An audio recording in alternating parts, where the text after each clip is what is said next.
देखिए युवा साथियों, आपको मालूम होना चाहिए कि ऐसी भी भारत देश के अंदर वैकेंसी आती है जिसमें बिना परीक्षा डायरेक्ट सिलेक्शन होता है। इतना ही नहीं, लाखों पदों पर प्रत्येक साल यह वैकेंसियां आउट होती है।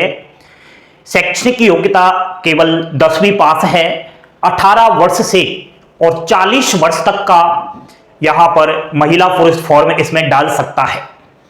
2023 में 85,000 से अधिक सीट पर वैकेंसियां आई। मैं बात कर रहा हूं दोस्तों भारतीय डाक विभाग, इंडिया पोस्ट ग्रामीण डाक सेवक जीडीएस भर्ती की। वैकेंसी 2024 में बहुत ज्यादा आ रही है। तैयार हो जाइए, आपको इस बार बिना परीक्षा डायरेक्ट केवल फॉर्म भरना है और एक सरकारी नौकरी ले लेनी है। लेकिन दोस्तों इस वैकेंसी के साथ साथ हमें यह भी ध्यान देना होगा कि जो जीडीएस की नौकरी लगता है, नौकरी के बाद उसके साथ कैसा व्यवहार होता है, कितना उसको वेतन मिलता है, क्या सुविधाएं मिलती है। एंड सोशल मीडिया पर रोज के रोज बहुत सारे अभ्यर्थी जानते भी है कि जीडीएस का शोषण हो रहा है, उसके रिलेटेड अपडेट आती रहती है। तो इसी की कड़ी को मैं यहां पर आगे बढ़ाने की कोशिश करूं। बहुत सारे युवा साथी एक मैसेज छोड़ रहे हैं। वो पूछ रहे हैं कि लोकसभा का चुनाव है और लोकसभा के चुनाव से पहले पहले जो जीडीएस की मांगे हैं वो पूरी हो सकती है क्या? कौन कौन सी वो मांग है? एक जीडीएस के पद पर आपकी नौकरी लग जाएगी तो कौन सी वो सुविधाएं हैं जो आपके काम आएगी? वर्तमान में जो पोस्ट ऑफिस के अंदर बीपीएम, एबीपीएम डाक सेवक यानी कि जीडीएस कार्यरत है, उसको क्या कुछ खुशखबरियां आएगी? थोड़ा बोर्ड पर ध्यान देना। जीडीएस की मांगे लोकसभा चुनाव से पहले पूरी होगी क्या? जी हां दोस्तों, पहले तो आपको यह देखना होगा कौन कौन सी मांगे हैं। मैंने मोटी मोटी मांगे रखी है जो बहुत ही जरूरी है इनका यहां पर लागू होना। पहला और सबसे बड़ा इंपॉर्टेंट काम, हाल में जीडीएस का जो ड्यूटी का टाइम है वह 4 से और 5 घंटे है। यह ब्रिटिश कालीन रूल बनाया गया था 3A रूल कहता है कि जीडीएस को केवल 5 घंटे का काम दिया जाना चाहिए। अब इसको बढ़ाया जाए 6 से और 7 घंटे तो कम से कम होना ही चाहिए ताकि एक जीडीएस का कहीं ना कहीं इसमें वेतन भी वृद्धि हो और सुविधाएं आए। तो ये एक मांग है। दूसरी है 12-24-36 कमलेश चंद्र कमेटी रिपोर्ट कहती है कि जिसको 12, 24 और 36 साल नौकरी करते हो गया उसके पास कोई सुविधाएं नहीं है। ना तो उसको कोई पेंशन दी जाती, ना ही उसका कोई वेतन दिया जाता, ना ही इंक्रीमेंट लगता। बिल्कुल जो वरिष्ठ हो चुका है 36 साल जिसने डाक सेवक के 36 साल जिसने डाक विभाग में गुजार लिए हैं, उसके साथ वो वरिष्ठ जैसा बर्ताव नहीं किया जाता। तो जब ये 12, 24, 36 लागू हो जाएगा तो कहीं ना कहीं ये आगे के काम बढ़ेंगे। अगला, जीडीएस हाल में अगर देखा जाए तो एक अर्ध सरकारी नौकरी के रूप में माना जाता है।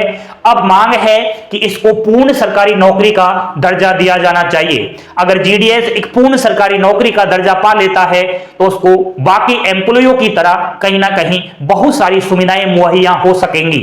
अगला, जीडीएस जब 65 साल की उम्र के बाद रिटायर्ड होता है तो उसको कहीं ना कहीं पेंशन दी जानी चाहिए। नेक्स्ट, मेडिकल जो 25,000 की सीमा है इसको 5 लाख तक बढ़ाया जाना चाहिए। बीमा उसका होना चाहिए। ब्रिटिशकालीन असंवैधानिक रूल जो है इनको बिल्कुल खत्म किया जाना चाहिए। ये हमेशा जीडीएस के शोषण में आगे खड़े होते हैं। फ्रेंचाइजी पूर्ण रूप से बंद होनी चाहिए। ये पुराना है, इस फ्रेंचाइजी से हमें कोई मतलब नहीं है। प्रमोशन के चांस होना चाहिए। जीडीएस से अगला एमटीएस, एमटीएस से पोस्टमैन, पोस्टमैन से मेल गार्ड। इसकी समय समय पर डिपार्टमेंटली एग्जाम्स करवाई जानी चाहिए। वेतन में वृद्धि होनी चाहिए। हाल ही में जीडीएस का इतना कम वेतन है कि एक वह परिवार का खर्चा नहीं चला सकता। इतना ही नहीं, वह घर से बहुत किलोमीटर दूर नौकरी कर रहा है लेकिन उसकी इतनी सैलरी नहीं है। नेक्स्ट, जब भी जीडीएस की वैकेंसी आए तब 10वीं की मार्कशीट फॉर्म भरते समय अपलोड होनी चाहिए ताकि जो ये कट ऑफ का झंझट है हमेशा हमेशा के लिए खत्म हो जाए, जो एक 100% धारी है उसका भी नंबर नहीं आता। कहां बात करें अगर 80-90%, 95% वालों की, तो जीडीएस की भर्ती प्रेजेंट टाइम में देखा जाए तो किसी भी काम की नहीं रही है। यह इसलिए हो रहा है कि आजकल फर्जीवाड़ा बहुत ज्यादा हो रहा है। अभ्यर्थी अपनी जो ओरिजिनल मार्कशीट है उसको तो साइड में रख देता है और फर्जी मार्कशीट बनवा लेता है, उसमें अपनी मनमर्जी का अंक डाल करके और जीडीएस की नौकरी लेना चाहता है। इसकी रोकथाम के लिए पहले ही उपाय होने चाहिए। जीडीएस की वैकेंसी के फॉर्म जब अप्लाई हो उसी टाइम 10वीं की मार्कशीट स्कैन करवा लीजिए, ताकि बाद में ऐसा भ्रष्टाचार हो ही ना। तो ऐसी मांग है, और भी बहुत सारी मांग है, लेकिन अगर ये मांग मान ली जाए तो बड़ा सुनहरा पल आ जाएगा, बड़ी खुशी आ जाएगी जीडीएस के चेहरों पर। दोस्तों, लोकसभा चुनाव है, ये सबको पता है, और यहां पर प्रधानमंत्री मोदी जी को लेटर लिख दिया गया है जीडीएस यूनियन ने।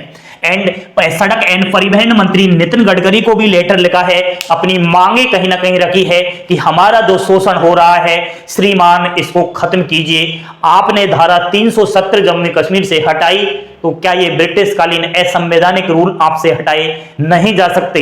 तो कहीं ना कहीं लेटर भी लिखे हैं, हड़तालें भी हुई है समय समय पर, और चुनाव को मद्देनजर रखते हुए कहीं ना कहीं आपके लिए बहुत बड़ी ब्रेकिंग न्यूज आएगी। एक दिन मैं ही आपको एक ऐसी खुशखबरी दूंगा जो कहीं ना कहीं हर घरों में मिठाई बंटना शुरू हो जाएगा।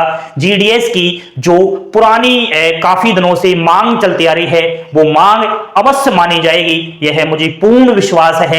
ठीक है, बड़े बड़े अधिकारियों का कहना है, यूनियन के अध्यक्षों का कहना है कि कहीं ना कहीं मामला सही चल रहा है, समय पर काम होगा, धैर्य बनाए रखे, सोशल मीडिया की झूठी अफवाहों से बचे। ठीक है, पल पल की अपडेट पाने के लिए जुड़े रहिए चैनल के साथ, हंसते खेलते मुस्कुराते रहिए, यही जीवन में काम आएगा। थैंक यू, धन्यवाद, जय हिंद, जय भारत।